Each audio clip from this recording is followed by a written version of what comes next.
Welcome to this week's episodes of Minutes with Blitzy, a podcast about life as a female athlete featuring conversations focusing around challenges women may face in athletics.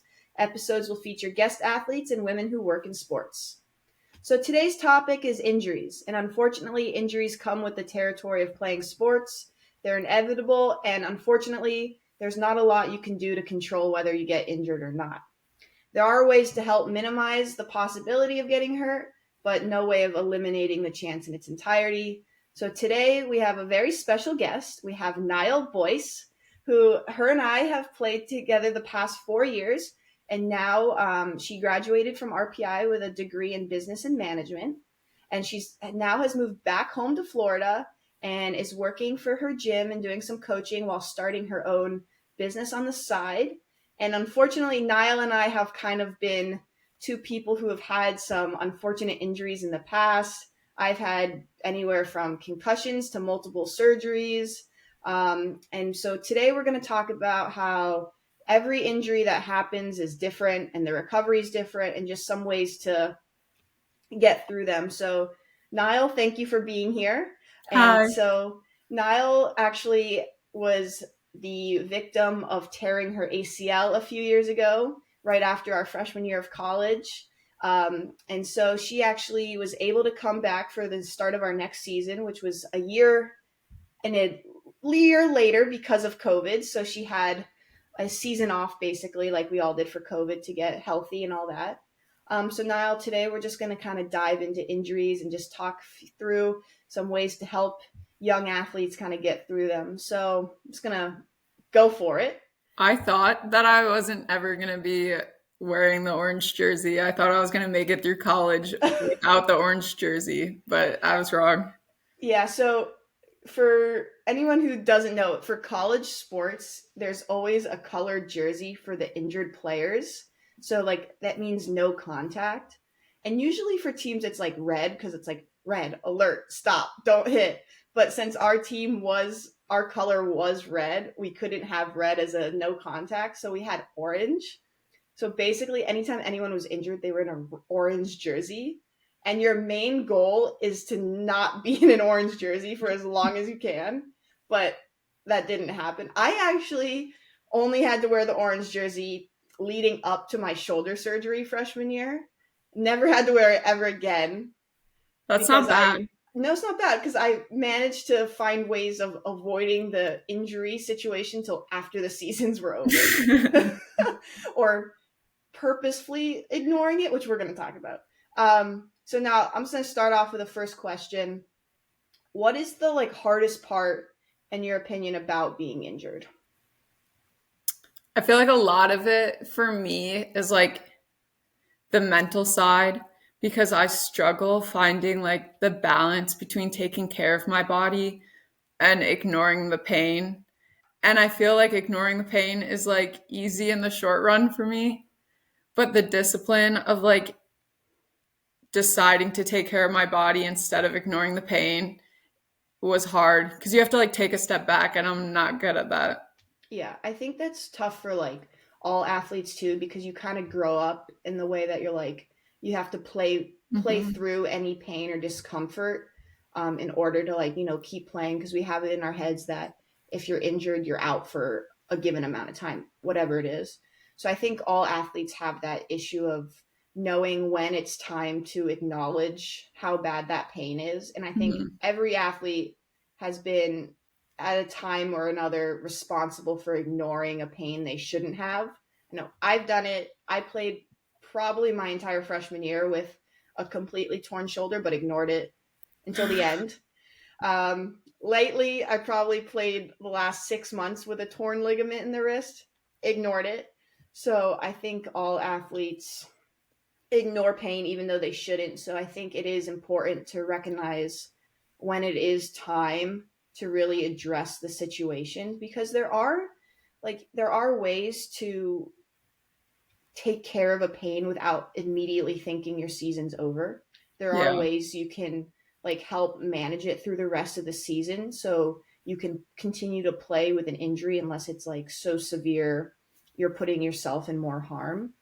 But that's definitely a big part, is the mental side, which we'll talk about a little more later, but just acknowledging when it is you need to address your pain. At the end of college, too, it was hard because I feel like in youth hockey, like when I was younger, my body was resilient. So I could like, or it was more resilient. So I could like play through all these injuries. And like after a week, like I would just be fine. Like I would just get stronger and they would like go away. And then as I got like older, my body became less resilient. And so I like still treated it like I was younger, but all the like injuries would just not necessarily get worse, but they wouldn't get better. Right. And I think like when you are playing a college sport, you're on, like for us, we were on the ice for 2 to 3 hours daily and then playing 6 days a week. So and then on top of that, we were in the gym, we were running. So it's like you're never stopping. So Yeah. your body doesn't really have a chance to calm down, Yeah. um, which is why like recovery and all that is so important. But definitely when you're younger, you think you can do everything and you can't. And before we actually started this podcast, I was telling Nyle a story about how this morning I woke up for my 6 a.m. skate and my body physically was like, no, like you need more rest. So I actually like I did something I hate doing, and that's going back to sleep when I know I have to skate. And so, but I knew it was something that would help me in the long run for like the upcoming trainings I have. So it's something you do have to realize that will happen at times, and you do need to take care of your body as you get older.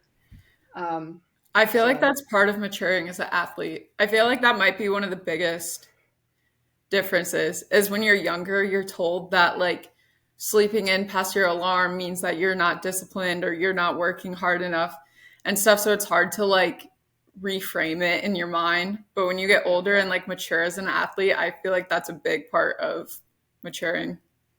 Oh, for sure. And it's like, so kind of this leads into the next question. I was going to ask you, what's your number one thing to help you get through injuries? And I think maturing, a lot of times, like when I first had a concussion when I was really young, I would want to shut everyone out Mm-hmm. but I think as I got older, I realized you kind of need people in your corner to help you get through Yeah. injuries. So like, what was like your biggest thing to help you get through your injuries? For my big one, for my ACL rehab, I was at home because it was COVID. So it was hard because I didn't have you guys, like the team and stuff. But so Mark is who I did my like PT with, and I really leaned on him, which is the person in the corner. And he taught me how to be more like curious about my body and kind of like being really in tune to like the different types of pain and like what they mean because it's just like your body interprets different like different stimuli Yeah. differently.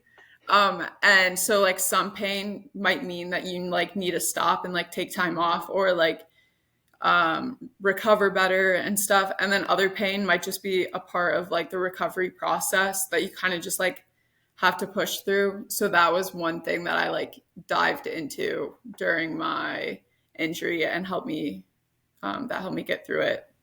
Yeah, I think that's something that I figured out too, especially like you have your physical therapists who work with you and they kind of help you get back to where you need.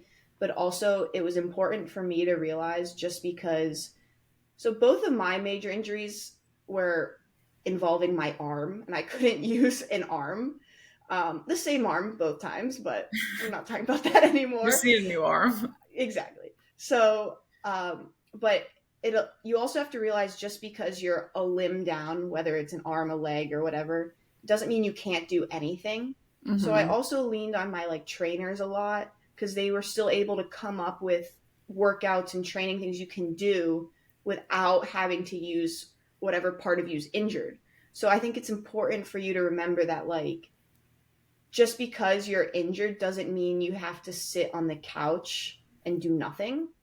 I also I started learning Spanish again because I took Oh, like up to Spanish 2 in high school and then I like forgot it. I never really like learned it to begin with.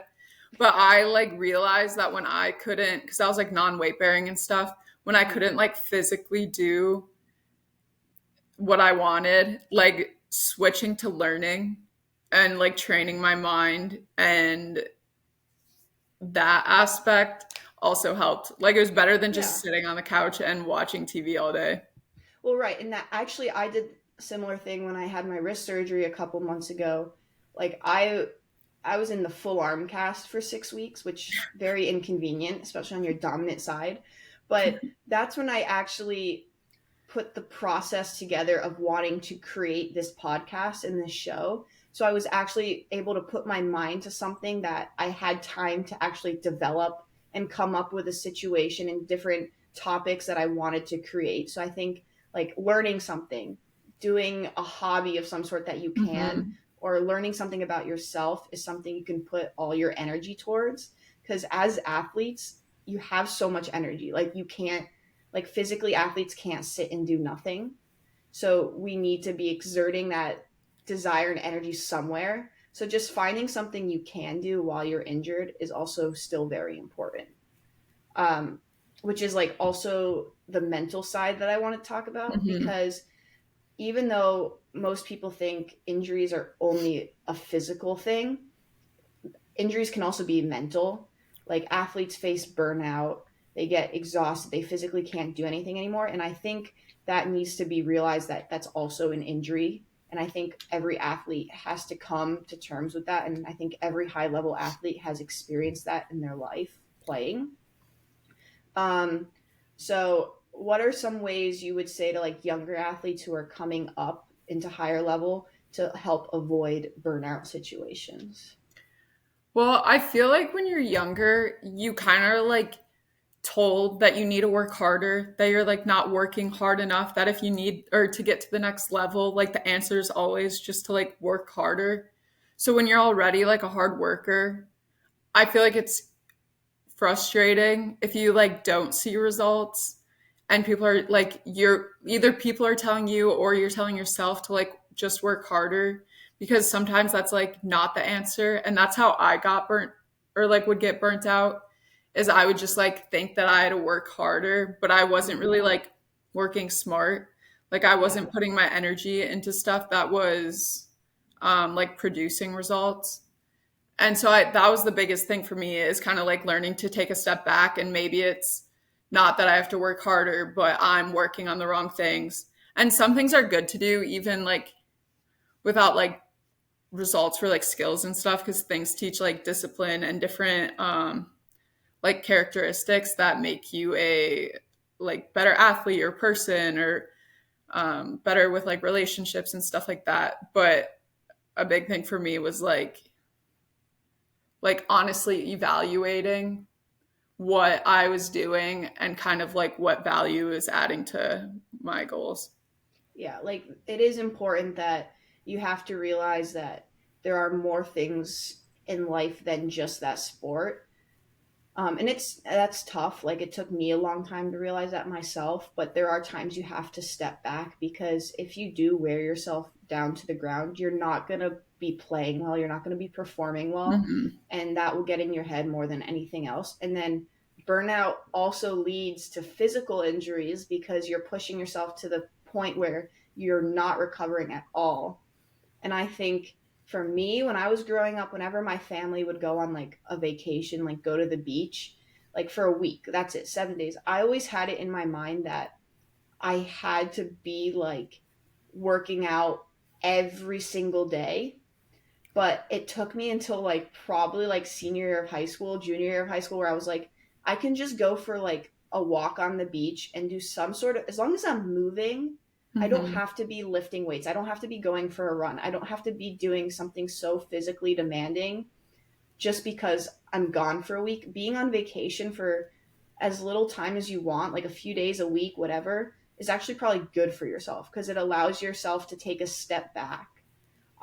So for anyone who thinks you have to work out on vacation, like I would say, don't do nothing. Like make sure you're moving because your body needs it a little bit, but don't worry about having to get that 45-hour heart rate going through the roof workout because it's not going to hurt you if you don't do it. So I think that's important. That's what I would do in high school. I would like I would do all these like workouts and shoot all these pucks like away from the rink because I thought that that's like just what I had to do. Even though like I would be slower on the ice and then like my end result like wouldn't be as good. But then when I'd like during Christmas, I took time off. I think my senior year of high school, and I like came back after Christmas break like snappier, and I was Yeah. just like springy and stuff on the ice. But it took me like a day to get back into it. So that first day I Right. was like, oh, like I shouldn't have done this. And then after that, I'm like, oh wait, this is great. Like it's important to miss your sport a little bit to realize you still enjoy it. So that's like you need to like understand that if you like go away from whatever you do every day, you're if you miss it, you're going to realize how much love you actually have for the sport you do. And it's going to make you It's kind of enjoy tied and have more together, fun but I would playing it. say to And for listen me, to your like the body more and fun I was then having during a recover game, and like the better I honestly played. evaluate how your And body I feels realized and that. So I mind. think that And is very if important on the mental side of things. like your body's trying to tell you that you need to take a But step back, just to or if you like just need to finish like up stretch for 10 this extra minutes a injury day, topic, I know we but talked really about to take how care of like injuries your body and mind. they're going to happen to athletes no matter what. Um, but if there was one thing you would say that can help athletes avoid injuries, what would you say that is?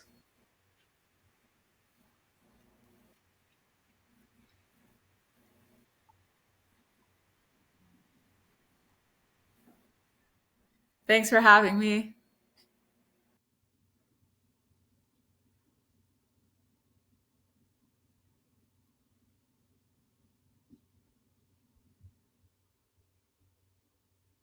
Yeah.